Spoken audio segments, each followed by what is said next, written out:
The first thing I saw after dying was my mother crying over a Facebook post. That sentence should have sounded impossible. Instead, it felt perfectly logical. Because I had already lived this day once before. I was standing in a hotel room in Santa Fe with the dry New Mexico sun pouring through a slit in the curtains. My suitcase was still open on the luggage rack. My father had not even taken off his travel shoes. We had landed less than an hour earlier for the 7-day trip I had planned for almost a year.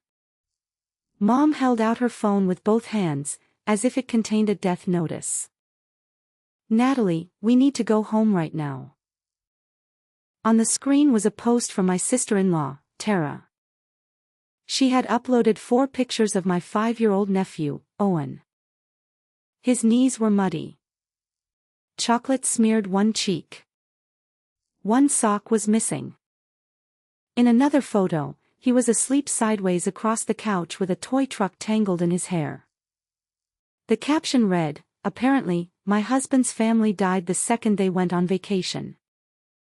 No one left to help with their own grandson. Guess some people get a little money and forget their responsibilities." Below it, one of my aunts had asked whether Mom and Dad were away. Tara had replied, "They ran off to New Mexico. If they don't come back and help with Owen, Jason can explain the divorce papers when they arrive." In my previous life, rage had exploded through me so fast I could barely think. My parents had taken care of Owen 5 days a week since he was born. They picked him up from preschool. They cooked his dinner. They washed his clothes. They paid for half his activities.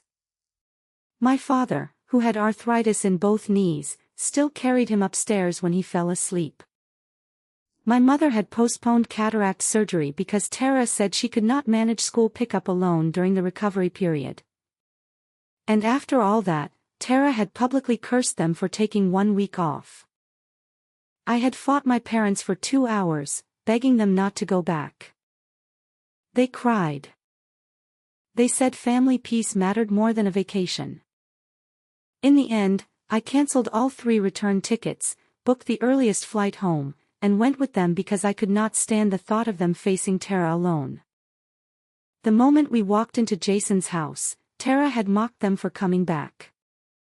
I had answered. She had answered harder. We fought.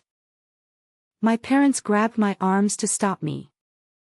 While Tara ran into the kitchen, seized a deep pan of oil she had been using to fry meatballs, and threw it across my face, throat, and chest. There are kinds of pain the body is never supposed to remember. Yet even now, reborn and unburned, I felt that liquid fire crawling over my skin. At the hospital, the doctors recommended immediate transfer to a regional burn center. The ambulance and specialty care would be expensive. My parents told the medical team I was unstable from pain medication and begged them to wait until they understood the insurance. Hours became a day. Infection set in. By the time the transfer was approved, I was septic. I died on the 3rd night afterward. They told everyone it had been a kitchen accident. They did not press charges against Tara.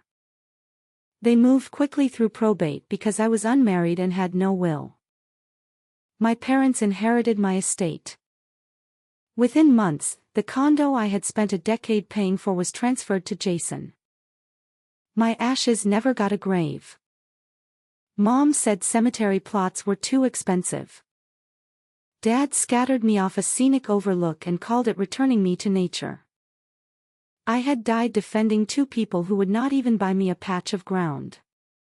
So when my mother looked at me now and said, "Natalie, we need to go home," something inside me became very quiet. Not numb. Not broken. Clear. "Okay," I said. Mom blinked. Dad looked relieved. They had expected the old Natalie, furious on their behalf, swearing at Tara, already dragging her suitcase toward the door. Instead, I picked up my phone. There are 2 seats left on the 6:40 flight to Raleigh. I'll book them now. Dad frowned. 2. Yes. Yours and Mom's. The room went still. Mom lowered her phone. You're not coming. Why would I? I asked. Tara wants you 2 back to watch Owen. She didn't ask for me. Mom's mouth opened. No sound came out. I tapped through the booking screen. Chose 2 aisle seats and added priority boarding because Dad hated long lines. There. I'll get you an Uber to the airport. Dad stared at me as if I had started speaking another language. Natalie, we're a family. Exactly, I said. And your son is waiting for you. Mom's eyes filled with tears. That used to be my weakness. She cried, I moved mountains. This time, I watched one tear slide down her cheek and felt nothing but distance. Honey, how can you still enjoy yourself when we're going home upset? The question was so revealing that I almost laughed. She did not ask whether I was upset. She asked how I could enjoy myself while she was not. Practice, I said. 40 minutes later, I stood outside the terminal as my parents disappeared through security. For the first time in my adult life, I had sent them toward the consequences of their own choices without volunteering to go too. The desert air was warm. A plane crossed the blue sky above me. I took a breath so deep my lungs hurt. Then I called the hotel concierge and upgraded my room. If I had been given another life, I was going to start by actually living it. The next morning, I woke at 7. Not to my mother's complaints. Not to Dad asking whether Jason had called. But to silence. I ordered breakfast in bed. I bought myself a ridiculous turquoise bracelet from a local jeweler. I drove to Bandelier with a guide, hiked until my legs ached, ate green chili enchiladas without worrying whether Mom liked spicy food, and drank wine on a rooftop at sunset. Every few hours, my family group chat exploded. Tara, your mother overcooked Owen's pasta again. Jason, Dad forgot to pick up dry cleaning. Mom, your sister-in-law says we aren't helping enough. Dad, family is exhausting. The old me would have called, mediated, lectured Tara, comforted Mom, reminded Jason to appreciate our parents, and ended the night furious on everyone's behalf. I muted the chat. On day 3, Mom called 14 times. I turned my phone face down and booked a spa appointment. On day 5, I rode a horse through a desert trail at sunrise. On day 7, standing in front of a landscape so wide it made every family argument look microscopic, I finally understood something that should have been obvious years ago. My parents were not prisoners in Jason's house. They had keys. They had their own home. They had retirement income. They chose to serve him. They chose to fear Tara.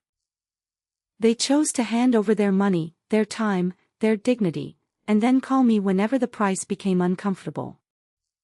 I had mistaken their choices for emergencies. I had mistaken being useful for being loved.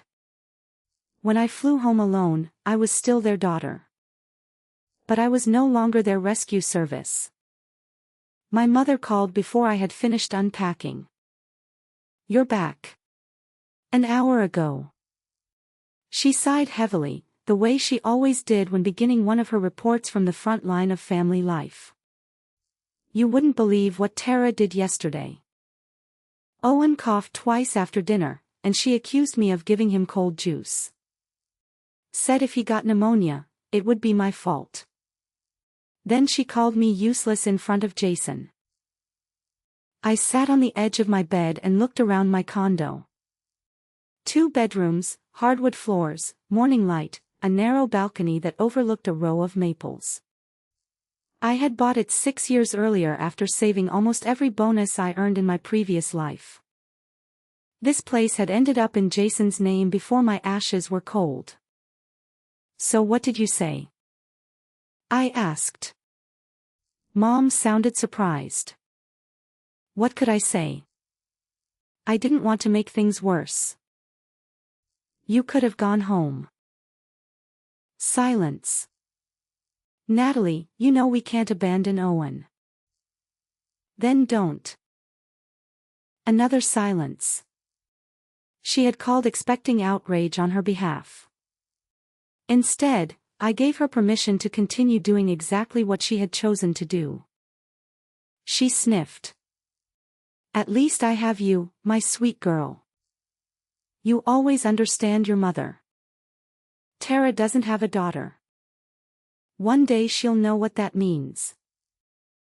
That line used to fill me with pride. I had spent years being their sweet girl, their reliable girl, their high-achieving girl, their emergency fund with a pulse.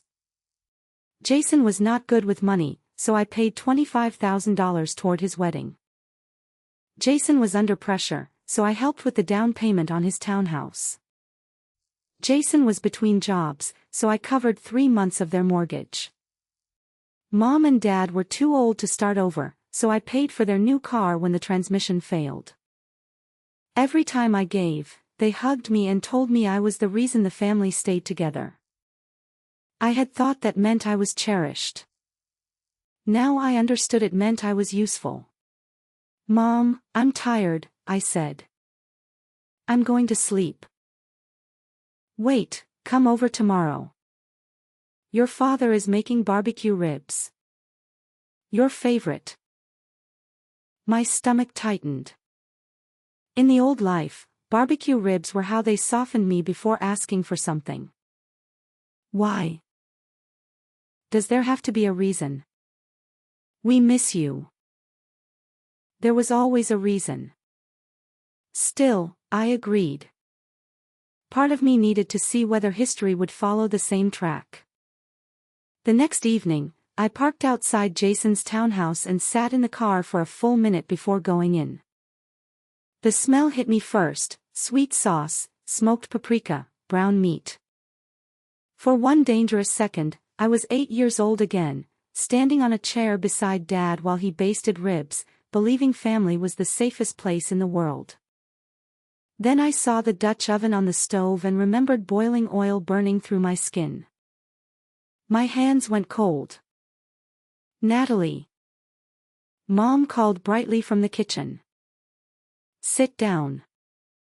Dinner's almost ready." Jason and Tara were on the couch eating grapes while Owen played on the floor. Jason barely looked up. "Hey." Tara gave me a thin smile. Owen ran toward me. "Aunt Nat, what did you bring me?" In the past, I had never arrived without something. Lego sets, candy, sneakers, books, little science kits I hoped would make him curious about the world. Tonight, my hands were empty, except for my purse. His face fell. Then his eyes landed on the turquoise bracelet from Santa Fe. "I want that." He grabbed for my wrist. I stepped back. "No." He stared at me, shocked by the unfamiliar word. "But Grandma said, your things will be mine when you get old." The room changed temperature. I slowly looked at my parents. Mom's face tightened. Dad suddenly found the television very interesting. Tara recovered first. She pulled Owen back by the shoulder and said loudly, "Don't beg. If your aunt doesn't know how to take care of her only nephew, that's her problem." Jason snorted. "She's 31 and still single. You'd think she'd understand family is all she's going to have later." There it was. The old insult disguised as concern. "Interesting," I said. considering I helped pay for your wedding. Jason's face darkened. That was years ago. And your down payment? Mom and Dad paid that. With money I gave them. Dad walked in carrying a platter. Enough. We haven't even eaten yet. Why does everything have to turn into an argument? Because peace in this family had always meant my silence. We sat down. Dad placed the largest rib on my plate. Jason even smiled and said, "Eat up. Dad made them for you." I almost admired the performance. 10 minutes later, Mom cleared her throat. "Natalie, Owen starts kindergarten next fall. Congratulations to him." She ignored the tone. "Northridge Elementary is the best public school in the city. Your condo is inside the attendance boundary. Jason's house isn't." I put down my fork. Dad leaned forward. "We were thinking you could transfer the condo to Jason temporarily.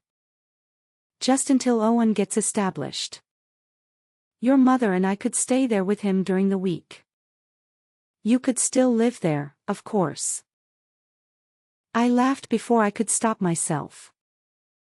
I could still live in my own condo. How generous. Tara's fork hit her plate. "Don't start. This is about a child's education. Then buy a place in the district." "With what money?"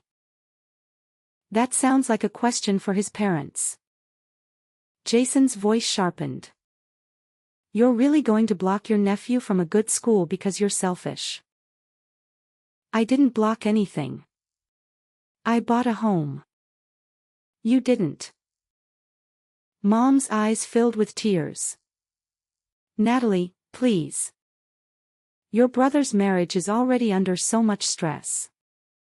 Tara said if Owen can't go to Northridge, she might leave. "You don't want your nephew growing up in a broken home." I looked at each of them. In my first life, that sentence would have destroyed my resistance. This time, I only heard the manipulation. "If a marriage can be destroyed by an elementary school boundary," I said, "the condo isn't the problem." Tara shoved back her chair. "I told you she wouldn't do it. She doesn't care about this family." "Correct," I said. "Not in the way you want me to." Jason rose too. "What do you even need property for? If you marry, your husband will have a house. If you don't marry, Owen will inherit from you eventually anyway." For a moment, I genuinely could not speak. Not because I was wounded, but because the entitlement was breathtaking. My money apparently belonged to whichever man had the strongest theoretical claim over my future, a husband I had not met, a nephew I had not raised. Anyone except me. I pushed my plate away. "The condo is mine. It will remain mine until I decide otherwise." Dad's face hardened. "We spoiled you. That's the problem. We let you think everything you earn belongs only to you." I stood. "That is exactly what it means to earn something." Mom cried harder. I picked up my purse. The ribs were good. The price was too high. Then I left. In the elevator, my phone began ringing before the doors even closed. Mom, then Dad, then Jason.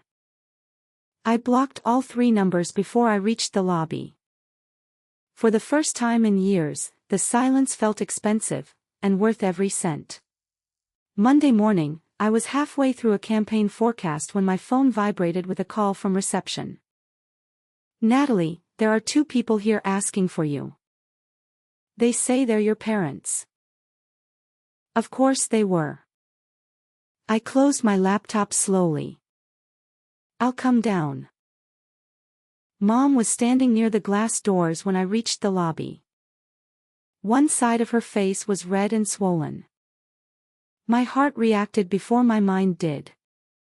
Anger shot through me, hot and instinctive. For 31 years, I had been trained to respond to their pain like a fire alarm. What happened? Mom burst into tears. Tara slapped me, twice, over the condo. She said if we couldn't convince you, we were useless. I turned to Dad. You watched her hit Mom. He looked uncomfortable. It happened fast.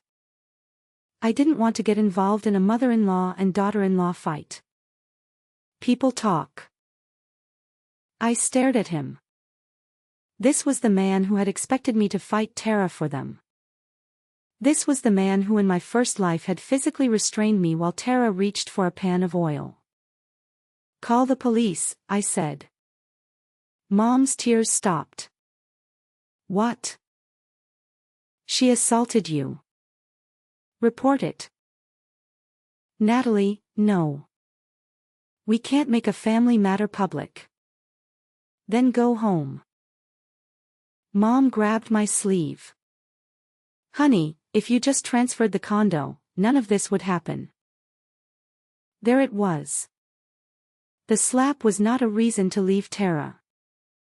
It was a reason for me to surrender property. Dad spoke more firmly. We're getting older. Your brother is who we'll depend on. We have to keep peace with him.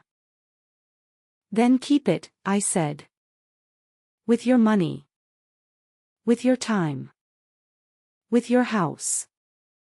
Not mine. Dad's face flushed. You're unmarried. Your money is family money. People were beginning to glance over from the waiting area. I lowered my voice. No. My salary is mine. My condo is mine. My retirement account is mine. You are not entitled to any of it because you gave birth to me. Mom looked horrified. Who taught you to talk like this? Death. I thought death was an excellent teacher. Instead, I said, experience. I signaled to the receptionist. If they come again without an appointment, please tell them I'm unavailable. Then I walked back toward the elevators. Dad shouted after me. Natalie, don't you turn your back on us. I did. Upstairs, I found myself unable to focus. I went to the break room and poured coffee into a paper cup. My hand shook once, and I hated that it still could. I added 1 packet of sugar, then another, then a third. At that point, a man's voice said behind me, you might as well skip the coffee and drink syrup. I turned. Adrian Bennett stood by the refrigerator, jacket off, sleeves rolled to his forearms. He was the regional vice president overseeing operations and talent development. 34. Sharp, calm, and notoriously difficult to impress. He had also been the person who promoted me to department lead 2 years earlier. I managed a tired smile. Life is bitter this week. I'm balancing the equation. That bad? You wouldn't understand. He leaned one shoulder against the counter. Maybe. Maybe not. Then he held out a folder. Chicago headquarters approved a new director role for strategic accounts. We reviewed internal candidates Friday. You're first on the list. For a moment, I forgot how to breathe. Chicago. A different city. A different office. A plane ride between me and my family. In my previous life, I had turned down 2 relocations because Mom said she needed me nearby. I had mistaken proximity for duty. I want it, I said immediately. Adrian blinked. You don't want to hear the salary first. Is it less than I make now? No. Then I want it. He laughed. All right. HR will send the formal offer tomorrow. I looked down at the coffee in my hands. For the first time since rebirth, the future did not feel like something I had to defend. It felt like a door. Thank you, I said. You earned it. The sentence hit me harder than praise should have. You earned it. Not, the family needs it. Not, your brother deserves help. Not, be a good daughter. Just mine. I went back to my desk and, before I could lose my nerve, emailed a real estate agent. I wanted the condo listed within 48 hours. If I was moving to Chicago, I would not leave behind a piece of property my family believed already belonged to them. I would turn it into cash, lock the money where only I could reach it, and leave cleanly. The agent came that evening. The condo is in excellent condition, in a competitive school district, and inventory is tight. If we price it correctly, you could have offers this weekend. Do it. She glanced at me. You're sure? You don't seem sentimental about the place. I looked at the living room, where I had once died without dying, where in another timeline my parents had sorted my belongings for Jason. I used to be, I said. Not anymore. 2 days later, Adrian stopped by my office. I got my transfer too. I looked up. You? Senior Vice President. Headquarters. Congratulations. Same to you. He smiled in a way that made the severe lines of his face look unexpectedly warm. Looks like you'll still have to tolerate me. Something light flickered in my chest. Not romance. Not yet. Possibility. I had spent so long organizing my life around family crises that I had forgotten possibility existed. That evening, my realtor called. We have 3 offers. The strongest came from a middle-aged couple named Mark and Diane Ellis. They want the condo because their son recently moved back home with 2 children, and they hope to help the grandchildren attend Northridge. They offered near asking price. Cash. Quick close. I accepted. The closing was scheduled for the following Friday. I slept better that night than I had in years. I did not know yet that my family was about to make one final attempt to stop me. I also did not know that this time, when they chose violence, I would not be the one paying for it. Friday arrived cold and bright. I had spent the morning signing relocation paperwork, transferring projects to my deputy, and ignoring the 6 emails Jason had sent from 3 different accounts after discovering I had blocked him. By 2:30, I was sitting in a title company's conference room with Mark and Diane Ellis, my realtor, and an escrow officer named Camille. The sales price was $412,000. After the mortgage balance, fees, and taxes, I would walk away with more than $180,000 in equity, money I had built. Money no one could call a family resource unless I let them. Camille had just placed the deed in front of me when the front lobby erupted. You can't sell it. My father's voice carried through the glass wall. I closed my eyes briefly. Of course. My realtor swore under her breath. A second later, the conference room door opened and my entire family poured in. Dad, Mom, Jason, Tara, and Owen. Mom rushed toward me. Natalie, stop this, please. That condo is for Owen's school. Mark and Diane looked from her to me. I stood. It's okay. They have no legal interest in the property. Dad slammed a hand onto the table. No legal interest. We're your parents. Camille remained impressively calm. Sir, unless you are on title or hold a recorded lien, you need to step outside.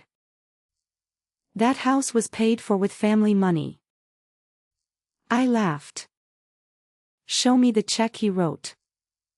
His face reddened. There was no check. Tara pointed at Diane.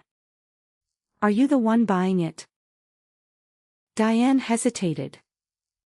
Yes. Then don't. It's not available. Tara, I said, you don't get to cancel my real estate transaction. She turned on me. You selfish, do you understand what you're doing to a 5-year-old? Owen began crying because adults were yelling. Jason grabbed my arm. Take it off the market. I'll give you $80,000. I looked at him. For a $400,000 condo. It's family. You don't make money off family. You do, apparently. Mark stood. Let go of her. Jason released me and rounded on him. Stay out of this. She's selling me a property. That makes it my business. Camille reached for the phone. I'm calling building security. Dad swept the stack of documents off the table. Pages scattered across the floor. Nobody signs anything. Not today. My mother planted herself in front of the door. If Natalie does this, she's killing our family. And there it was again. My ownership was violence. Their coercion was love. I bent to collect the papers. Camille, please print another signature page. We'll continue. That broke something in Tara. She lunged toward Diane. I said this condo isn't yours. She grabbed Diane by the hair. Diane screamed. Mark shoved between them and pulled Tara back. Jason tackled him. The room exploded into motion. Chairs scraped. Owen screamed. My mother shouted Jason's name. My realtor pulled Diane away while Camille yelled into the phone for security and police. Jason was larger than Mark and got him to the floor. Mark twisted, trying to protect his head. Then Tara saw a freestanding brass sign beside the hallway entrance. I saw her grab it. I saw her lift it for one sickening second. The movement overlapped with another life, Tara's arms around a pot of shimmering oil. No! I shouted. She brought the heavy metal base down on Mark's head once. Twice. The third strike landed before a security guard caught her from behind. Blood spread across the beige carpet. Diane made a sound I will never forget, not a scream, exactly, something lower. Animal. Mark did not move. Everything stopped. Then came sirens. Paramedics pushed through the lobby. Police separated us. Tara's hands were smeared with blood. Jason had a split lip. Mom had collapsed into a chair, whispering prayers. Dad kept saying, this was supposed to be a family discussion. I stood against a wall and shook. Not because I had been hurt. Because I had not. In the old life, their chaos had landed on my body. This time, it had landed where it belonged, on the people who created it, in front of cameras, witnesses, security staff, and police.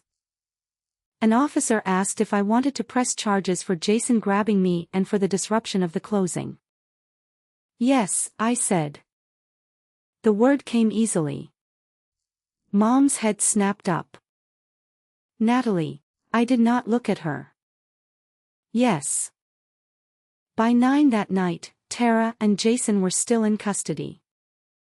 My parents had been cited for disorderly conduct and released after questioning. Mark was in intensive care with a skull fracture and traumatic brain injury. Diane sat beside him. I sat in the police station lobby under fluorescent lights, waiting for my statement paperwork. There you are.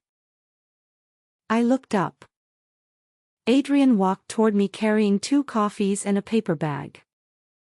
What are you doing here? Your assistant called HR because no one knew whether you'd be able to make Monday's transition meeting. HR called me. He handed me a coffee. I brought sugar. 3 packets. Despite everything, I laughed. You remembered. You were hard to forget. He sat beside me without touching me. That mattered. He did not ask why I had not stopped my family sooner. He did not ask what I had done to provoke them. He did not tell me I should forgive anyone because blood was blood. He just sat. After a while, I said, I'm embarrassed. Why? You saw my life. I saw other people behave badly around you. That's not the same thing. I stared at the coffee lid. In one sentence, he untangled something I had spent years believing. Other people's behavior was not my shame. Outside, leaves scraped along the pavement in the wind. I can't wait to leave, I whispered. Adrian looked at me. Then leave. Simple. No guilt, no lecture. Just permission I no longer needed, but still appreciated. 3 days later, Mark woke up. The doctors warned that recovery would take months and possibly years, but he recognized Diane and could speak. She called my realtor from the hospital. Tell Natalie we're still buying the condo. I cried after that call. Not because of the property, but because a stranger who had been hurt by my family did not blame me for being related to them. The closing was rescheduled and completed remotely under security supervision. The money hit my account the following week. By then, my belongings were boxed. My new apartment in Chicago was leased. My transfer date was confirmed. I drove out of Raleigh before sunrise with my entire future in 12 boxes and 2 suitcases. As the city disappeared in my rearview mirror, I did not feel like I was abandoning my family. I felt like I was finally returning myself to the person who had been waiting all along, me. Chicago was colder than Raleigh and louder than Santa Fe and exactly far enough away. My apartment was on the 23rd floor of a building in River North. It was smaller than my old condo, more expensive than it had any right to be, and had windows that turned the skyline into a wall of light at night. I loved it immediately. The first evening, I ate takeout noodles on the floor because my furniture had not arrived. No one called to ask for money. No one needed me to mediate a marriage. No one told me a child's future depended on my square footage. I slept 9 hours. Headquarters was another world. North Star Consumer Group occupied 14 floors of a glass tower near the river. My new role put me in charge of strategic retail accounts across 3 regions. The work was harder, the pace faster, and every person around me seemed smarter than the last. For the first month, I came home exhausted and happy. Adrian had moved to headquarters too. His office was 5 floors above mine, but we crossed paths often in executive reviews. He treated me exactly as he had before, demanding, direct, and careful not to make our private familiarity visible in meetings. I appreciated that more than I expected. At home, the family news arrived indirectly. My cousin Chloe texted first. Tara had been charged with aggravated battery. Jason faced assault and interference charges. The Elisas had filed a civil lawsuit for medical expenses, lost income, and damages. My parents were trying to persuade Diane to accept money and keep the family from being destroyed. Diane had refused. Good for her. 2 weeks later, Mom emailed me. Subject: please help us. The message was 6 paragraphs of suffering. Jason might lose his job. Tara might go to prison. Legal fees were enormous. Owen was confused. Dad's blood pressure was high. Mom could not sleep. Not once did she mention Mark's brain injury. At the end, she wrote, "We know you're angry, but we're still your parents. If you could just loan us $60,000 for the attorney and settlement, we could fix this." I read the email twice. Then I moved it to an archive folder named Family. Do not respond. That was my answer. Months passed. Tara pleaded guilty to a felony assault charge after prosecutors showed the security footage and medical records. She received a multi-year prison sentence. Jason entered a plea on reduced charges and spent several months in county custody, followed by probation. The civil judgment was worse financially. Insurance did not cover intentional acts. Jason and Tara had to sell their townhouse. My parents contributed most of their savings and eventually refinanced their own small house to help with damages and legal costs. They had spent decades protecting Jason from consequences. Now they were financing his largest one. I felt no triumph. Only recognition. This was what they had chosen. At work, I was building something else. My first major assignment was a troubled national retail account that had lost money for 3 consecutive quarters. The previous team had blamed shipping costs. I spent 3 weeks tracing store-level promotions and found the actual leak. Our discount structure rewarded volume at the wrong time of year, forcing warehouses to carry expensive inventory while retailers delayed reorders. I presented a restructuring plan to the executive committee. The chief operating officer challenged every assumption. I defended every number. When the meeting ended, Adrian stayed behind. "You scared them." "Good." He smiled. "That's new." "What's new?"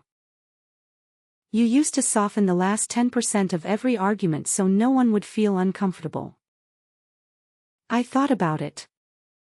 He was right. I had been trained to make truth gentle enough for other people to swallow.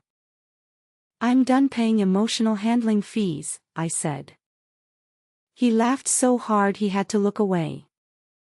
The account turned profitable within 2 quarters. My bonus was the largest I had ever received. I bought myself a watch, a good one. For 10 minutes in the boutique, I almost heard Mom's voice, "You don't need that. Think how much that money could help your brother." Then I looked at my own reflection in the glass and said aloud, "I like it." The salesperson blinked. "It's beautiful on you," she said. I bought it. That night, I wore it to dinner with Adrian. It was supposed to be a work dinner. Then the client canceled because of a flight delay. We could have left. Neither of us did. Over pasta and red wine, he told me he had grown up moving between cities because of his father's work. He hated being treated as if his career had been handed to him. So he had spent years in regional offices, taking roles his family considered beneath him. "Your father?" I asked. He paused. "You really don't know." "Know what?"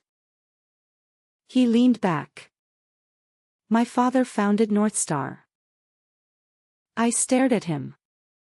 "You're kidding." "Unfortunately, not."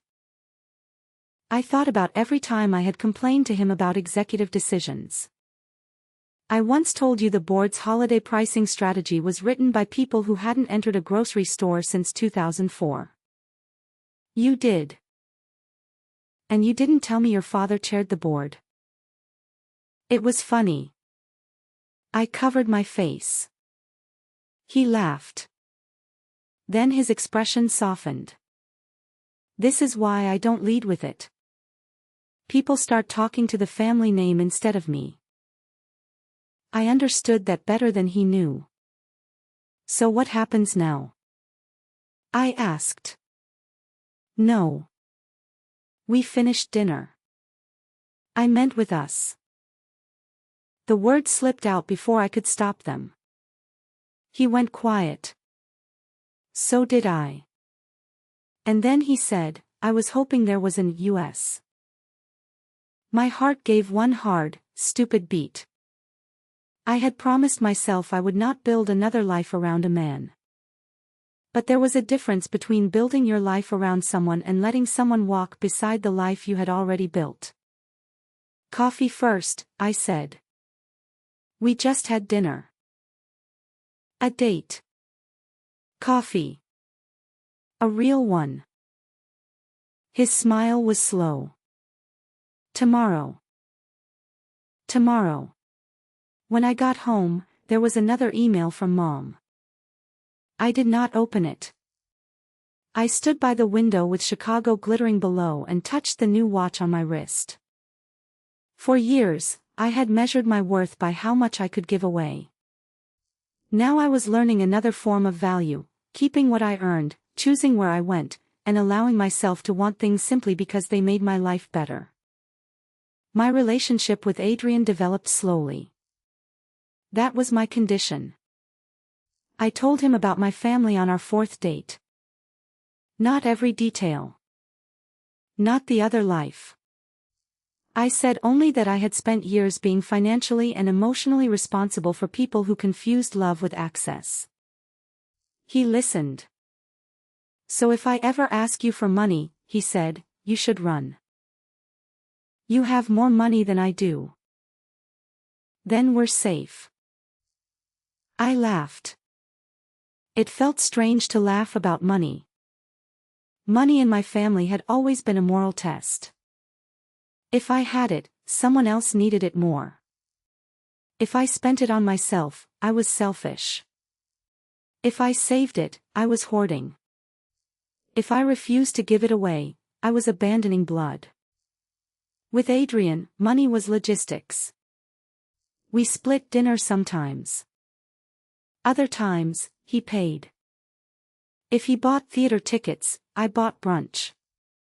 When he gave me a birthday gift, a first edition copy of a novel I loved, I did not calculate its resale value or wonder which family emergency could be solved with the money. I simply said thank you. Meanwhile, my parents' life kept contracting around Jason. Chloe called me one Sunday. Aunt Elaine broke 2 ribs. My hand tightened around the phone. How? Jason was drunk. He shoved her. She hit the edge of the coffee table. The old reflex came roaring back: hospital, police, lawyer, flights. I sat very still until it passed. Did she report him? No. She told the ER she fell. Then there's nothing I can do. Chloe sighed. I know. I just thought you should know.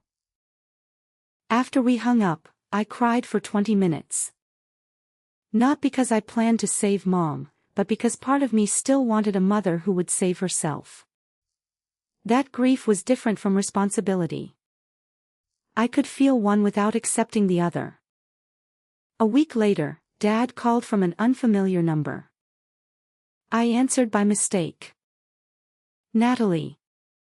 His voice sounded older. Dad. Your mother got hurt. I heard. Jason didn't mean it. He's under pressure. Tara's gone. He lost the house. Work won't take him back. He shoved her hard enough to break ribs. Families go through things. I closed my eyes. What do you want from me? There was a pause. We need help with the mortgage. The refinance payment is too high. Of course. No, Natalie. Sell the house. Where would we go? Somewhere you can afford. His breathing changed. You make more money now than all of us combined. Yes. And you'd let your parents lose their home. I remembered my hospital bed. I remembered the imaginary paperwork my dead self could not sign. I remembered them deciding the burn center was too expensive while knowing I owned a condo worth hundreds of thousands. You are willing to let me lose mine, I said. He went quiet. He did not know what I meant. That was fine. Don't call me for money again. I hung up. Then I blocked that number too. The following year became the best professional year of my life. North Star acquired a smaller digital commerce company, and I was asked to lead the integration strategy. I managed people older than I was. People with MBAs from schools I had once assumed were beyond my reach. People who initially looked at me as if I were simply Adrian Bennett's girlfriend. So I worked harder. Not to prove I deserved him, to prove I deserved my chair. 6 months later, our integration beat the revenue target by 18%. The board promoted me to vice president. I asked for equity instead of a larger cash bonus. Adrian's father approved it without negotiation. You think like an owner, he said in the meeting. I almost laughed at the irony. My birth family had spent years telling me ownership was selfish. My new life rewarded me for understanding it. 3 years after I moved to Chicago, North Star began preparing for an initial public offering. The work consumed us. Adrian and I saw each other in conference rooms more often than restaurants. One night at 11:30, I found him asleep on a sofa in the executive lounge with a financial prospectus on his chest. I draped my blazer over him. He opened one eye. Marry me. I froze. That is the least romantic proposal I've ever heard. I can redo it. Please do. 2 months later, he did. He took me back to the tiny coffee shop where we had our first official date. No photographers, no champagne tower, no family audience. Just coffee. He put a ring box beside my cup. I don't need you to take care of me, he said. I don't need you to fix me. I don't need anything you own. I just want to keep choosing the same direction you choose, if you'll let me. I cried before I answered. Yes. Later, when I told Chloe, she screamed so loudly I pulled the phone away from my ear. Are you inviting Aunt Elaine and Uncle Martin? I looked at the ring on my hand. No. Jason? No. Anyone from that side? You. She went quiet. Are you sure? Completely. Blood could explain where I came from. It did not get automatic access to where I was going. I returned to Raleigh twice during my first year in Chicago. The first trip was for the criminal case. The second was for the civil suit. I hated both flights. Every time the plane descended over familiar highways and pine trees, my body reacted before my mind could remind it that I was safe. My palms sweated. My chest tightened. Once, in an airport restroom, I had to stand with cold water running over my wrists until the memory of hot oil stopped crawling up my arms. Therapy helped. Distance helped more. But memory was stubborn. The prosecutor did not need me to prove what Tara had done. The title company's security footage was brutal and clear. She grabbed the sign base. She lifted it over her shoulder. She struck Mark after he was already on the floor. Jason's role was also visible, grabbing me, attacking Mark, holding him down still. The defense tried to turn the day into a family tragedy instead of a criminal act. Tara's lawyer called it an emotionally charged property dispute. Jason's lawyer described him as a father desperate to protect his son's educational future. When I heard that phrase, I almost laughed in open court. Educational future, as if Northridge Elementary were Harvard Medical School and my condo the final helicopter out of a war zone. When I took the stand, Tara stared at me with a hatred so familiar that for a second I was back in Jason's kitchen. The prosecutor asked why I was selling the condo. I had accepted the transfer to Chicago. Did your brother own any percentage of the property? No. Did your parents? No. Did you ever promise the property to your nephew? No. Jason's attorney rose for cross-examination. Ms. Brooks, isn't it true that you knew your nephew could attend a better school if the condo stayed in the family? I knew his parents wanted him to attend a school in that district. And you chose to sell anyway? Yes. Even though your family begged you not to? Yes. He paused, as if waiting for shame to appear. It did not. You are angry with your family. Correct. I was setting boundaries with my family. Isn't that a convenient phrase for retaliation? My attorney shifted beside the prosecution table, but I answered before anyone objected. Selling property I owned is not retaliation. Hitting the buyer in the head with a metal object because he bought it is. The courtroom went silent. The judge told me to answer only the question asked. Yes, Your Honor. I looked straight ahead. The old Natalie would have softened. Sorry. I would have said, I understand everyone was emotional. I don't want anyone's life ruined. The new Natalie understood something the old one never had: consequences were not something I did to people. Sometimes they were simply what happened when I stopped preventing them. Tara eventually accepted a plea that included felony aggravated battery and substantial restitution. Jason pleaded to assault and obstruction-related charges. His sentence was shorter, but he lost his job and professional license connected to the financial services work he had barely managed to maintain. Mom sobbed outside the courthouse. Are you happy now? I stopped walking. No.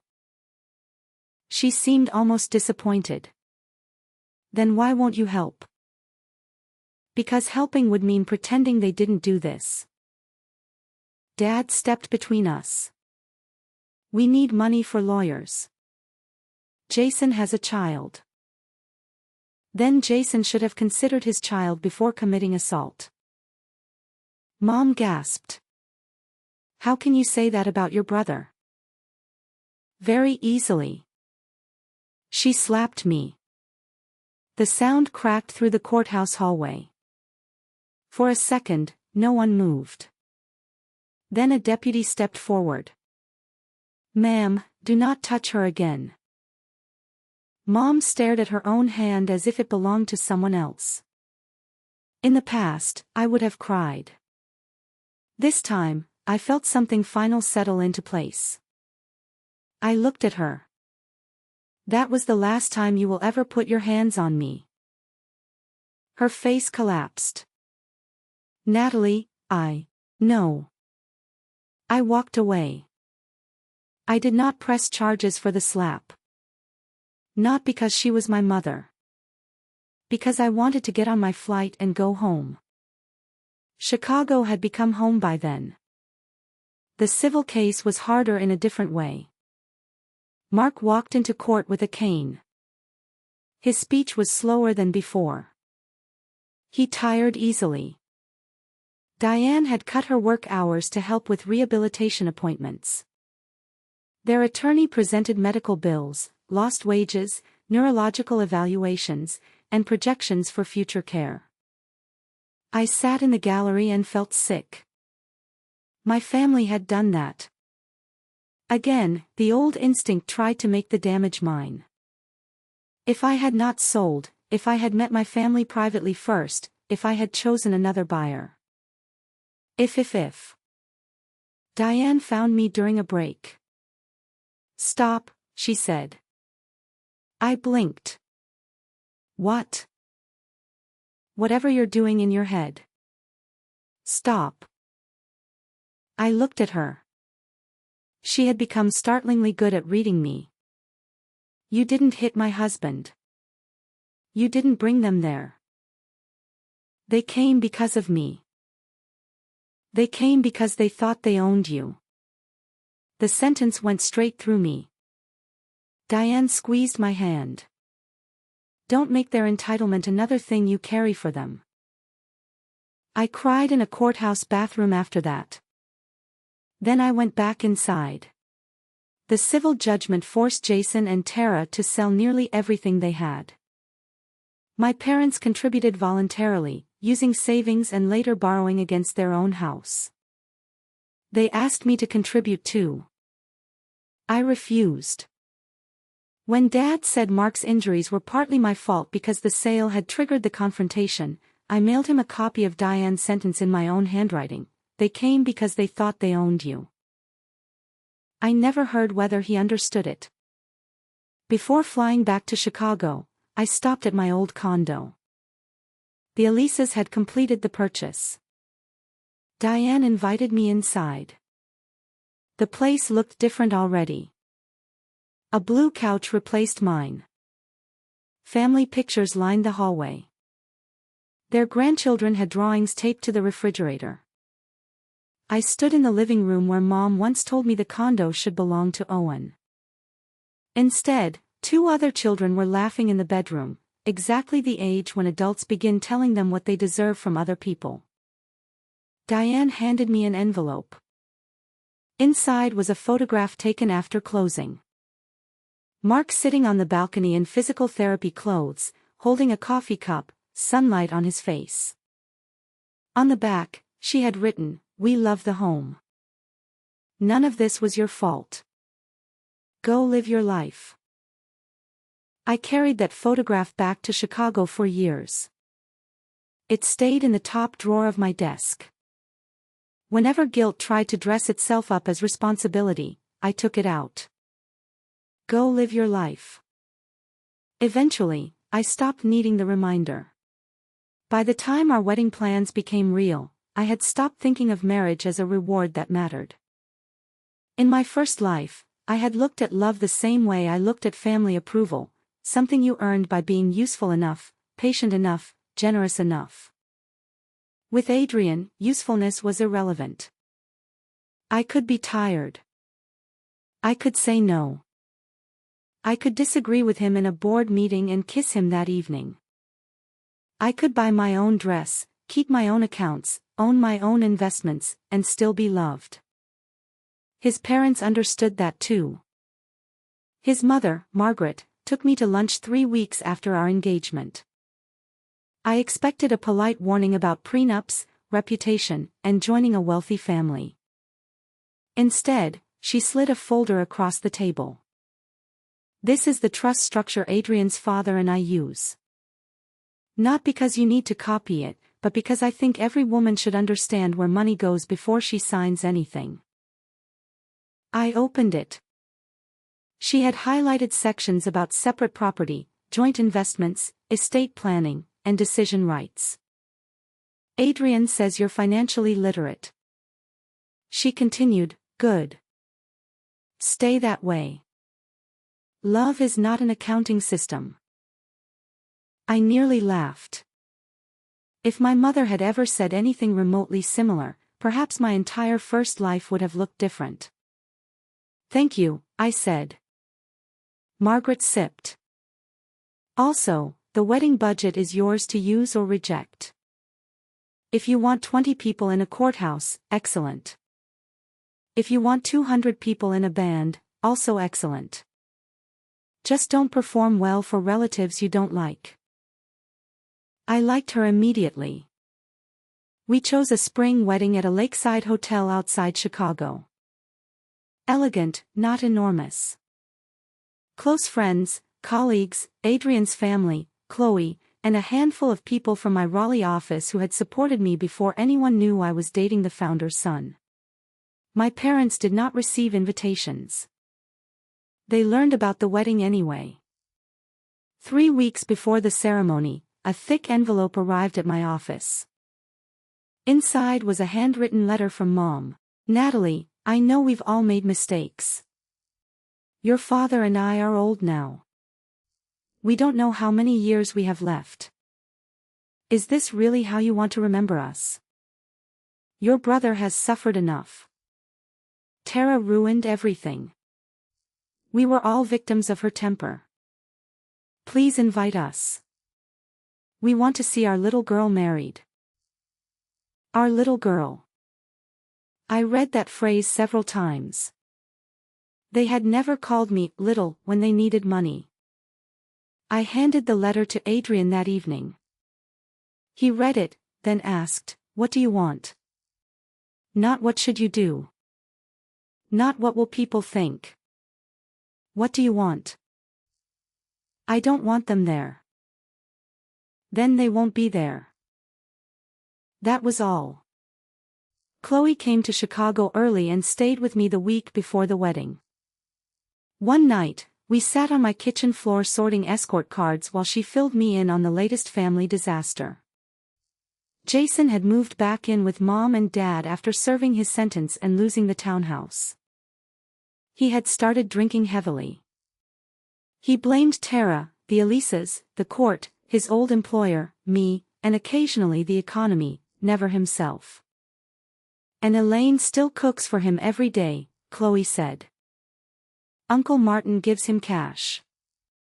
Owen mostly stays with Tara's parents now. They say Jason's apartment, well, your parents' house, isn't stable." My chest tightened for the child. Owen had repeated what adults taught him, but he was still just a boy. "Is he safe?" "Yes. His maternal grandparents are decent." That was enough. I had learned the difference between concern and responsibility. The wedding morning, Margaret gave me a velvet box. Inside was a sapphire necklace, deep blue and surrounded by small diamonds. "This was my grandmother's," she said. "I want you to wear it only if you like it. If not, I'll happily take it back." I stared at her. "You don't expect me to keep it because it's tradition." Tradition should make people feel connected, not trapped. I put it on. The stone rested cool against my skin.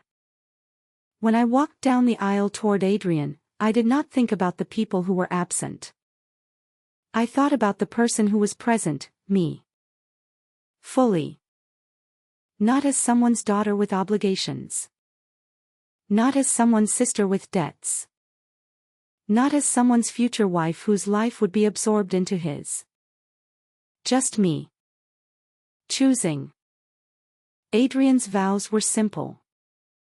"I promise not to rescue you from a life you built yourself," he said, making half the room laugh. "I promise to be useful when you ask, quiet when you need, honest when it's uncomfortable, and beside you without standing in your way." Mine were simpler. I promise I will never disappear inside love again. And I promise I won't ask you to disappear inside mine. When we kissed, the room erupted. Later, Chloe pulled me aside during the reception. "You look happy." "I am. Really happy." Not winning happy. I understood what she meant. For a while after rebirth, every victory had been measured against my old life. I did this because they once stopped me. I kept this because they once took it. I left because they once trapped me. But happiness did not need an enemy to compare itself against. I could simply have it. That night, long after the guests left, Adrian and I stood on the hotel balcony overlooking the dark lake. I took off my heels. Your mother gave me a family heirloom. She likes you more than me. She told me love isn't an accounting system. Definitely more than me. I laughed and leaned against him. My phone buzzed once on the table, an unknown number. I ignored it. The past had spent enough years interrupting my present. North Star went public 18 months after our wedding. The morning our shares began trading, I stood with the leadership team in New York while screens around us flashed numbers faster than my eyes could follow. People cheered. Adrian's father shook my hand first. You helped build this version of the company, he said. Not joined. Build. My equity changed my life financially overnight. Though I was careful not to let the number change how I thought. I hired an independent advisor. I created a trust. I increased my charitable giving. I bought a larger home with Adrian, but my name was on the deed. His name was too. We contributed in proportions. Our attorneys documented clearly. The first time I saw the ownership papers, I smiled. My house was not a bargaining chip. It was not a future inheritance someone had already claimed. It was a home. That same month, Chloe called with news I had known would come eventually. Your mom is in the hospital. I went still. Jason. Yes. He came home drunk. They argued about money. He shoved her down the hallway. 2 broken ribs and a fractured wrist this time. Did she report him? The doctor tried. She refused to cooperate. Your uncle begged them not to involve police. I stared through the window of my office at the river. Then nothing has changed. No. Is Owen there? No. Still with Tara's parents. Good. Chloe hesitated. Do you want to know the rest? I almost said no. Then I realized hearing facts did not mean accepting responsibility. Tell me. My parents had sold their car. Jason had started gambling online. Dad's retirement account had been drained and withdrawals labeled temporary loans. Their mortgage was delinquent. Every choice followed the one before it with brutal consistency. They keep telling everyone you'd help if Adrian's family didn't control you, Chloe said. That made me laugh. Of course they did.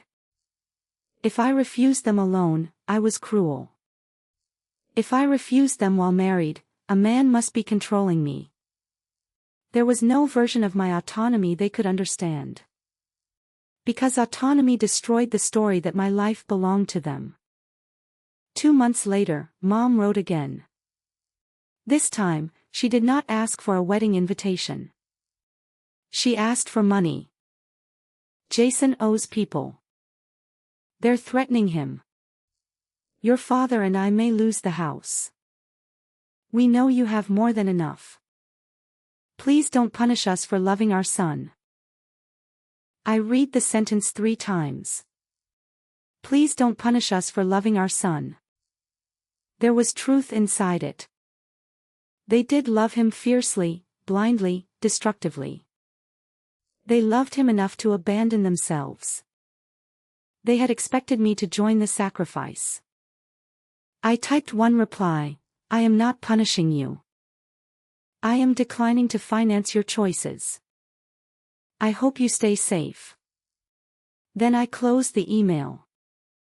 A year passed. Mom died by suicide. The news came from Chloe. Late at night, I sat on the floor of my bedroom while Adrian knelt beside me. There is no clean emotion when someone who failed you dies in pain. I was angry. I was sad. I was numb. I remembered her singing while she cooked when I was little. I remembered her hand on my forehead when I had a fever at 9. I remembered every time she cried so I would solve a problem she refused to solve herself. I remembered the old life when she chose money over my burn treatment. None of those memories canceled the others. Do you want to go to the funeral? Adrian asked. I don't know. You don't have to decide tonight. I did go. Not for forgiveness. Not for reconciliation. For closure. I wanted to choose myself. Dad looked 20 years older. Jason did not attend. He was in jail after a bar fight that left another man with a broken leg. I stood at the back of the small chapel. Some relatives watched me as if they expected a dramatic reunion with grief. I had none to perform. Afterward, Dad approached me near the parking lot. Your mother died thinking you hated her. The sentence was meant to stab. It did. But pain was not the same as guilt. I didn't hate her, I said. I stopped letting her use me. She never learned the difference. Dad's mouth tightened. We did our best. No, you did what felt easiest in the moment and called it your best. He looked away. Jason needs help. I almost smiled at the predictability. Even at his wife's funeral, the orbit returned to his son. Then help him, I said. I have nothing left. Then maybe he'll finally have to help himself. I walked away before he could answer. That was the last conversation I ever had with my father while he was lucid. Within 2 years, Chloe told me he had developed severe cognitive problems and wandered away from an assisted living facility. Police found him 2 days later in another county, dehydrated but alive. He was eventually placed under public guardianship because no relative could manage his care. I paid for none of it. That choice hurt. It was still the right one. Boundaries are not painless. They are simply cheaper than self-destruction. After Mom's funeral, I changed in a way I did not expect. I became less interested in accumulation. Not because money stopped mattering. Money mattered enormously. Money had bought me distance, legal representation, housing, transportation, therapy, options. But once I knew I could keep what I earned, I no longer needed to prove it by keeping all of it. I started a scholarship fund through my university for first-generation women entering business and analytics programs. The first year, we funded 4 students. The second year, 12. I met them at a dinner in Raleigh, my first voluntary visit to North Carolina since the funeral. One student named Jasmine told me she worked 30 hours a week at a grocery store because her parents were sending most of their money to her older brother who had dropped out of college twice. I recognized the structure immediately. Do they expect you to contribute too? I asked. She looked embarrassed. They say I'm the responsible one. My chest tightened. Responsible one. The title that becomes a trap when everyone else is rewarded for being irresponsible. I did not tell her to cut off her family. I did not tell her what love should look like.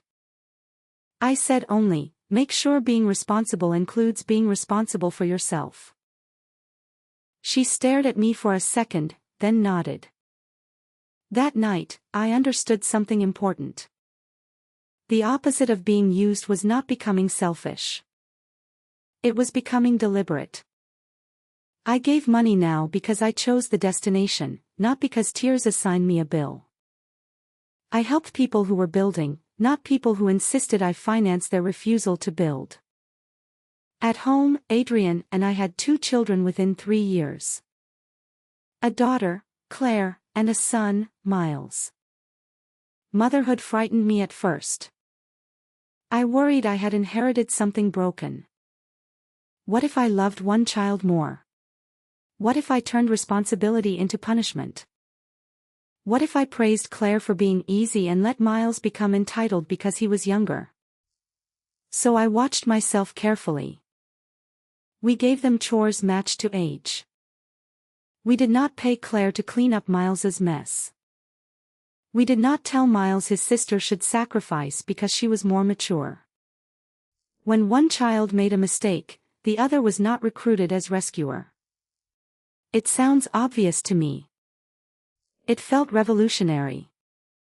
One Saturday afternoon, I found Claire, age 7, crying because Miles had broken a model airplane she built. My first instinct was to tell her, "He's little. Be the bigger person." The phrase rose all the way to my tongue. I stopped it. Instead, I turned to Miles. "You broke something that wasn't yours. How are you going to make it right?" He apologized and used part of his allowance to buy replacement pieces. Claire did not have to forgive instantly. She did not have to surrender the project to keep peace. Later that night, I stood in the kitchen and cried quietly. Adrian found me. "What happened?" "Nothing. That's why I'm crying." He waited. "I almost told Claire to accept damage because she's older. I almost did it automatically. But you didn't." I heard my mother in my mouth. He took my hand. Hearing a voice isn't the same as obeying it. That became one of the most useful things anyone ever told me. Years later, when North Star's board elected Adrian CEO and me Chief Strategy Officer, business magazines loved the story of the married executive couple. Some profiles called me the founder's daughter-in-law who rose through the company. I hated that phrase, so in interviews I corrected it. I joined before I knew who Adrian's father was. My performance record is public. Please use my title. Some journalists found that cold. Others respected it. Either way, I had spent enough of one lifetime allowing other people to write my role. I would not do it again. One autumn, almost 10 years after I walked out of that family dinner, I received a letter from Jason. He was in prison again. He wrote that he was sober now, that Tara had died from liver disease during incarceration, that Owen wanted nothing to do with him, that Dad barely recognized anyone. Then came the request, could I send money for an attorney to appeal his sentence? I laughed. Not cruelly. Almost affectionately, at the persistence of the old script. He had changed the adjectives, not the expectation. I wrote back once, Jason, I hope sobriety gives you a chance to build a different life when you are released. I will not fund your legal case, housing, debts, or future expenses. If you want information about publicly funded re-entry programs, I can send a list. Natalie. He never replied. I kept a copy of that letter. Not as evidence against him, as evidence for me. I had learned how to help without handing over my life. Owen contacted me when he was 17. By then, I had not seen him in more than a decade. The message arrived through the public email address attached to the Scholarship Foundation. Subject, I don't know if I should be writing to you, Aunt Natalie. I'm not sure you remember me. I know that's a weird thing to say because obviously you remember I exist. I mean, I don't know if you want to hear from me. Grandma and Grandpa Tara raised me after my mom went away. They never said bad things about you. I found old posts from when everything happened and Dad told me a completely different story. I don't know what's true. I'm applying to colleges. I want to study engineering. I don't want money. I just want to know if I did something wrong when I was little. I read the message 4 times. Then I went into my office and closed the door. I remembered 5-year-old Owen reaching for my bracelet and saying, "Grandma told me your things will be mine." For years, when I remembered that moment, anger attached itself to him because his voice had carried the family's entitlements so perfectly. But 5-year-olds do not invent inheritance systems. They repeat adults. I had known that intellectually. Reading his email made me finally feel it. I wrote back, "You did nothing wrong. You were a child. Adults around you made choices that were not your responsibility. I left because I needed to protect myself, not because I blamed you. If you want to talk, we can." He answered in 11 minutes. We spoke by video the following weekend. The little boy I remembered had become a tall teenager with Jason's eyebrows and Tara's chin. He looked terrified when my face appeared. "Hi," he said. "Hi, Owen. This is awkward." "Very." He laughed nervously. That helped. He told me his life in pieces. Tara's parents had given him stability. They were not wealthy, but they were kind. His mother wrote to him from prison for several years, then stopped as her health deteriorated. Jason appeared unpredictably, promising bicycles, trips, money, and fresh starts that never lasted. "Dad says you destroyed the family because you sold some condo," Owen said carefully. "Your dad is allowed to believe that." "Is it true?" "I sold a condo I owned. Your parents tried to stop the sale. They assaulted the buyers." He looked down. "I found the court records." "Then you know more than I need to tell you." He rubbed his hands together. "I used to think maybe if you'd just let us live there, none of it would have happened." I was silent for a moment. "Do you still think that?" "No. I think that's what Dad wanted me to think." I nodded. "Your parents were responsible for what they did. I was responsible for what I did. You were responsible for being 5 and liking toys." His eyes filled. "I'm sorry I asked for your bracelet." I laughed before he could cry. "Owen, I promise you the bracelet survived." I lifted my wrist toward the camera. The turquoise stones were still there. He covered his face and laughed. Something unclenched in me. We stayed in touch after that, carefully. I did not become his replacement parent. I did not pay his tuition directly or promise him a job. I reviewed his college essay when he asked. I introduced him to an engineer who worked in Northstar's sustainability division. When he qualified for one of our foundation scholarships, I removed myself from the selection committee so no one could accuse him or me of favoritism. He won the scholarship anyway. That mattered to him. It mattered to me too. The year he started college, he came to Chicago for Thanksgiving. Claire and Miles adored him. Within an hour at dinner, Adrian asked what field of engineering interested him. "Energy systems," Owen said. "Maybe grid storage." "Why?" Owen glanced at me.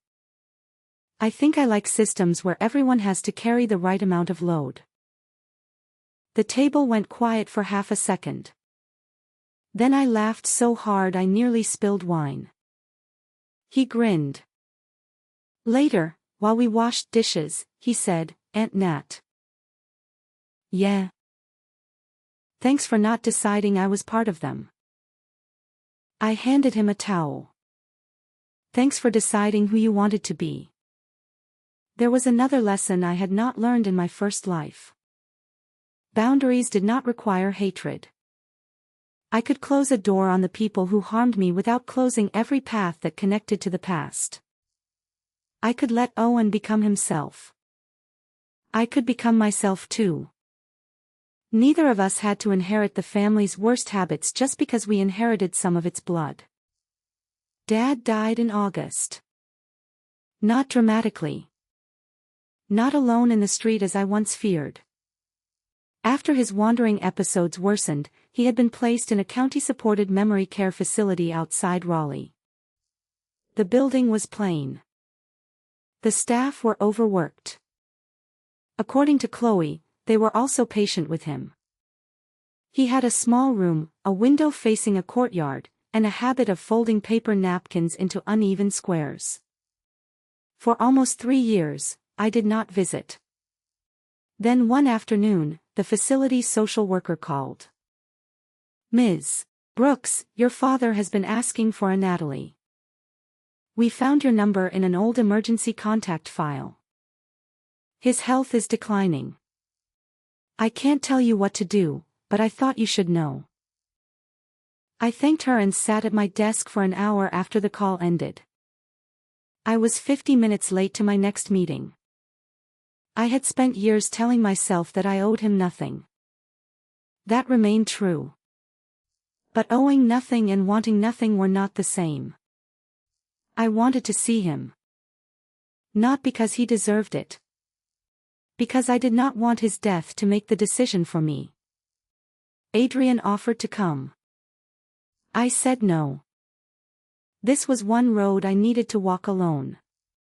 The facility smelled faintly of disinfectant and boiled vegetables.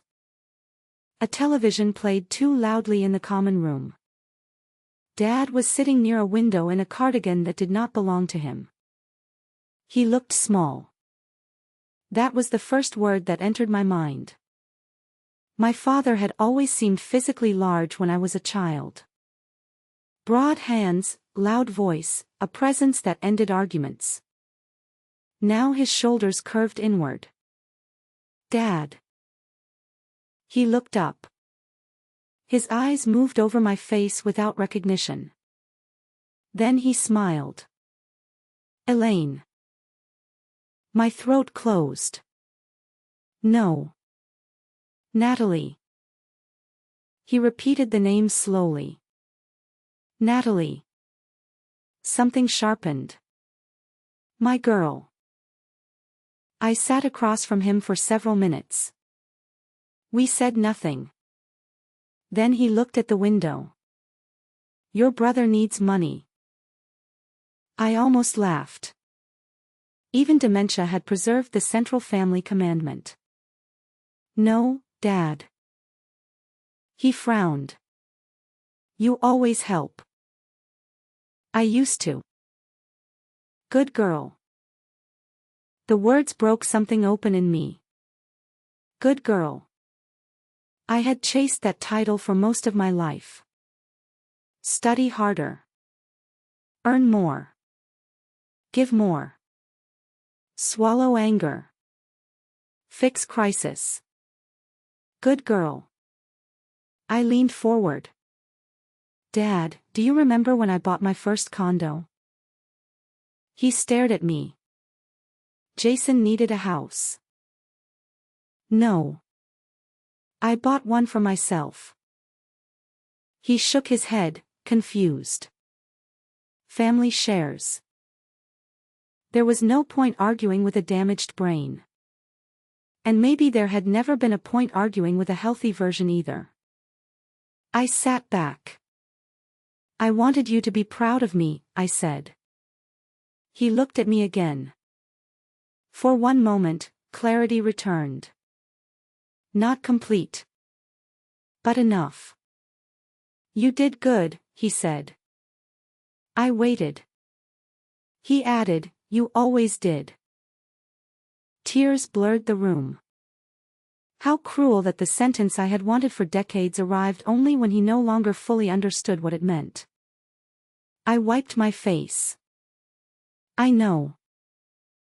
That was the answer I needed now. Not, thank you. Not, enough. Finally, I know. I stayed 2 hours. We talked about nothing. Weather. Coffee. A cardinal in the courtyard. Whether lunch had been served. When I stood to leave, he caught my hand. Don't go far. I looked down at his fingers. I already did. He did not understand. That was okay. I kissed his forehead. He died 6 weeks later in his sleep. I arranged a simple funeral and paid for it from my own account. That decision surprised some people. After everything, Chloe asked gently. I'm not paying because he deserves it, I said. I'm paying because I want a clean ending. We buried him beside Mom. I bought a small joint marker. Nothing grand. Just their names and dates. I stood in front of it after everyone left. I loved you, I said quietly. You hurt me. Both things are true. Wind moved through the trees. I'm done carrying either one as a debt. Then I walked back to the car. That night, I dreamed of the hospital from my first life. But in the dream, I was not on the bed. I was standing beside it. The burned woman lying there had my face. I took her hand. We made it, I told her. She smiled. When I woke up, the pillow was wet. The room was dark except for the city lights. Adrian slept beside me. I lay there listening to him breathe and realized I was not afraid to go back to sleep. For my 50th birthday, Adrian asked what I wanted. No party, I said. Expected. No jewelry. Concerning. No surprise guest list. I value my life. I smiled. I want to go back to Santa Fe. He knew exactly what that meant. I had told him the story years earlier, the family vacation that lasted less than an hour, the first week of my second life. We went in October. Claire was in graduate school. Miles was working in San Francisco. Owen was finishing an engineering fellowship in Colorado and flew down to join us for 2 days. The hotel had been renovated, but I recognized the lobby. I stood in almost the same place where Mom had once held out Tara's Facebook post like a command from God. You okay? Adrian asked. Better than okay. We did everything I had done alone after sending my parents home. Bandolier. The rooftop restaurant. A long desert drive at sunset. I even found the same jewelry shop, though the original owner had retired. The turquoise bracelet on my wrist had been repaired twice over the years. The silver was scratched. One stone had been replaced with a slightly darker one. The woman behind the counter admired it. You've had that a long time. A lifetime, I said. Then I corrected myself. Actually, 2. She laughed, assuming it was a joke. On our last morning, I woke before Adrian and took coffee onto the balcony. The desert sky was pale blue. The air cool enough for a sweater. I did not add sugar. For years, coffee had been a private metaphor between us. In Raleigh, after my parents came to my office, I had dumped 3 sugar packets into a paper cup because life was bitter. At our wedding, Adrian joked about it. During the IPO, he brought me coffee so sweet it was almost syrup because he said markets required emergency glucose.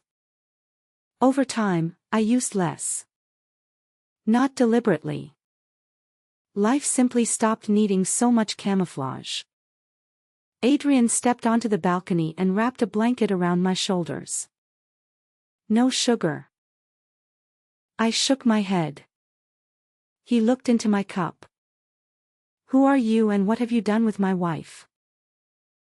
Try it. He took a sip. Bitter. A little. You like it? I watched the sun spread over the adobe rooftops. I do. Because bitterness was not the enemy anymore. It was one flavor among many. Grief existed beside love. Anger existed beside peace. Memory existed beside freedom. I did not need every hard thing sweetened until I could pretend it had never hurt. I could taste it and still enjoy the cup. Later that afternoon, Owen joined us for lunch. He had become the kind of man I wished Jason had chosen to be, steady, thoughtful, careful with promises. He was engaged to a woman he met in graduate school. We're writing a prenup, he said casually over tacos. Adrian nearly choked on his drink. I grinned. Excellent. Owen laughed. She said you would say that. Smart woman. He reached into his backpack and pulled out a small envelope. Inside was a photograph of a solar microgrid project he had helped design for a rural school district. We got it running last month. I studied the picture. Rows of panels, batteries, children standing in front of a school building. That's incredible. I used some of the foundation contacts. Not money, he added quickly. Just introductions. I looked at him over the photo. You don't have to prove you didn't take too much. He smiled, embarrassed. Family habit. Then break it. Working on it. We all worked that evening. The three of us walked through the plaza while musicians played under strings of lights. I bought a small wooden toy for Claire's future children, though she was not even married yet. Then I caught myself and laughed. Adrian raised an eyebrow. What? Nothing. I'm becoming an optimistic grandmother before I have qualifications. Dangerous. I'll keep receipts. The joke would have made no sense to anyone else. It made perfect sense to us. The year before I retired, the foundation held its 10th anniversary dinner in Chicago. I hated galas in theory. In practice, I had learned to tolerate them if the speeches were short and the food was decent. More than 300 people attended, scholarship recipients, donors, former interns, corporate partners, teachers, social workers, and women who had once received emergency relocation grants and later returned as mentors. Jasmine, the grocery store employee I had met years earlier, stood at the podium as the keynote speaker. She was now a financial analyst and a mother of one. Her parents still helped her brother far more than they helped her. The difference was that she no longer interpreted that imbalance as an invoice. Someone told me when I was 20 that being the responsible daughter had to include being responsible for myself. She said, I was furious when she said it because I thought she didn't understand family. It turned out she understood it better than I did. The room laughed. I covered my face with one hand. Adrian leaned over. She's talking about you. I gathered that. You look uncomfortable. Public gratitude is my least favorite genre. Second least. What's first? Family group chats. I nearly choked on my wine. After dinner, a young woman named Priya stopped me near the coat check. She had received a relocation grant after leaving a home where her parents took most of her paycheck to cover her older brother's debts. "Can I ask you something personal?" she said. "You can ask." "I may not answer." She smiled nervously. "Do you ever stop feeling guilty?" The question was so honest, I answered honestly. "Not completely." Her face fell. "But guilt stops being a command," I continued. "You learn that a feeling can sit in the passenger seat without driving the car." She looked down, absorbing that. "So I can feel bad and still say no." Absolutely. That had taken me half a lifetime and one death to understand. On the drive home, Adrian was quiet. "What?" I asked. "Nothing." "That's never true." He smiled. "I was thinking that when I met you, you put 3 packets of sugar in bad office coffee because life was bitter. It was terrible coffee. And now you're telling rooms full of women that guilt doesn't get the steering wheel." Still true. You've come a long way. I looked out the window at the city. I didn't become a different person. "No," he said. "I think you stopped confusing self-erasure with kindness."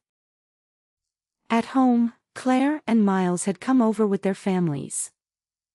The kitchen was chaos. Someone had ordered pizza. One grandchild was crying because another had taken a marker. Margaret was arguing with Adrian's father about whether children should be allowed to eat dessert before dinner. No one had cleaned for my arrival. No one had prepared my favorite meal to soften me before asking for property.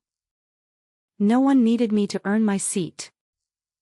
I stood in the doorway and watched the mess. Claire noticed me first. "Mom, you're home. There's pizza left, but Miles ate the mushrooms." "Traitor," I said. Miles called from the living room. "You raised me to protect my interests. I raised you to share." Mixed messaging. Everyone left. I took a slice from the box and sat on the counter because all the chairs were occupied. For most of my childhood, the best piece of food went to Jason. I learned to say I was full before I was. I learned to make generosity look effortless. Now Adrian walked over, took the last crispy corner piece from the box, and handed it to me. "You like these. You do too. There will be more pizza in the world." Such a small sentence. Such an ordinary abundance. I took the slice. No guilt. No calculation. No one loved me less because I kept something good for myself. Years after Santa Fe, I retired from full-time corporate work. Not completely. People like me are bad at completely. I kept a board seat at North Star and expanded the Scholarship Foundation into a national program for women who had spent too much of their young lives carrying family responsibilities that were never fairly assigned to them. We funded degrees, apprenticeships, relocation grants, emergency housing, and financial literacy coaching. The program's central rule was simple: support should increase independence, not replace it. I had learned that principle the expensive way. Claire became a pediatrician. Miles started a software company and failed spectacularly at 26, which Adrian privately took harder than Miles did. We refused to rescue the company. We helped him think through what he had learned. He started again 3 years later with a better idea and better judgment. One evening, he told me, "I'm glad you didn't just give me the money to keep the first one alive." I smiled. "So am I." He narrowed his eyes. "You enjoyed saying no, didn't you?" A little. We laughed. Owen married the woman from graduate school. He invited me to sit in the front row, but not to replace either parent. Jason was still alive then, newly released and in a sober living program. Owen allowed him to attend under clear conditions. I admired that. Not because forgiveness is superior to distance, but because Owen chose the boundary that fit his own life. Jason and I spoke for less than a minute at the reception. He looked older than his years. "You look good," he said. "So do you." That was not entirely true, but it was kind. He stared at the floor. "I was awful to you." I waited. "I thought you had everything. I thought that meant you owed us." "I know. I'm sorry." There was a time I dreamed of hearing those words. When they finally came, they were small. Useful, perhaps. But small. "Thank you," I said. I did not hug him. I did not promise a relationship. We returned to our separate tables. That was enough. In the last decade of my career, people often asked about my success. They expected a story about discipline, mentors, strategic decisions, timing. All of those things mattered. But the answer I gave young women was different. Learn the difference between love and access, I told them. Someone can love you and still feel entitled to your labor. Someone can cry and still manipulate you. Someone can be family and still be unsafe. You don't have to hate them to stop funding the harm. Sometimes women cried when I said that. I understood. The first boundary is rarely against another person. It is against the version of yourself who believes suffering proves goodness. On a warm Sunday in early summer, I sat on the terrace of our home with Adrian. The garden below was loud with grandchildren. Claire's twins were chasing each other between the hydrangeas. Miles's daughter was trying to convince Owen's little boy that worms made excellent pets.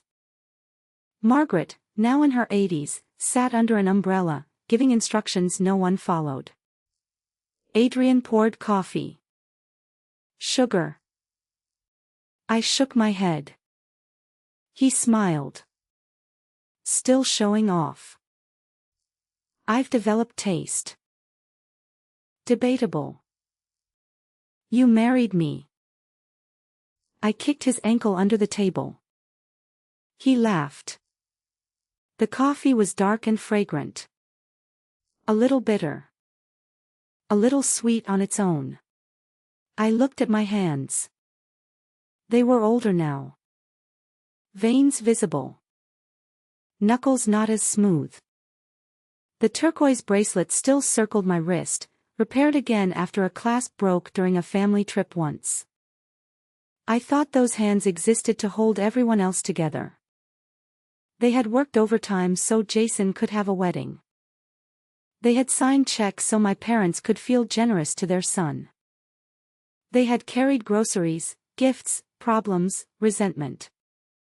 In another life, they had been burned because I ran into a fight that was never mine. In this life, they had signed a condo sale, a transfer offer, a marriage certificate, business deals, scholarship grants, birthday cards, hospital consent forms for my own children, plane tickets to places my younger self had never imagined seeing. They had learned to release. That was their greatest accomplishment. Adrian reached across the table and took one of them. Where'd you go? Back, I said. Bad back or good back? I considered the question. Neither. Just back. Below us, one of the children shrieked with laughter. The sound rose into the warm air. I thought of my first life and the version of me who believed being a good daughter meant never letting anyone struggle if I could stop it. I wished I could sit beside her in that hospital room. I wished I could tell her she had not failed because her family was unhappy. She had failed only in one way: she had left herself off the list of people worth protecting. But maybe she had learned in the end. Maybe that was why I had been given another beginning. I squeezed Adrian's hand. You know, I said, the coffee really is better without sugar now. He gave me the same knowing smile he had worn years earlier on our terrace, back when the children were small and the company still belonged mostly to his parents. Coffee didn't change, he said. I looked toward the garden, the house, the people I loved without disappearing into them. I know. That was the whole point. The coffee had not changed. I had.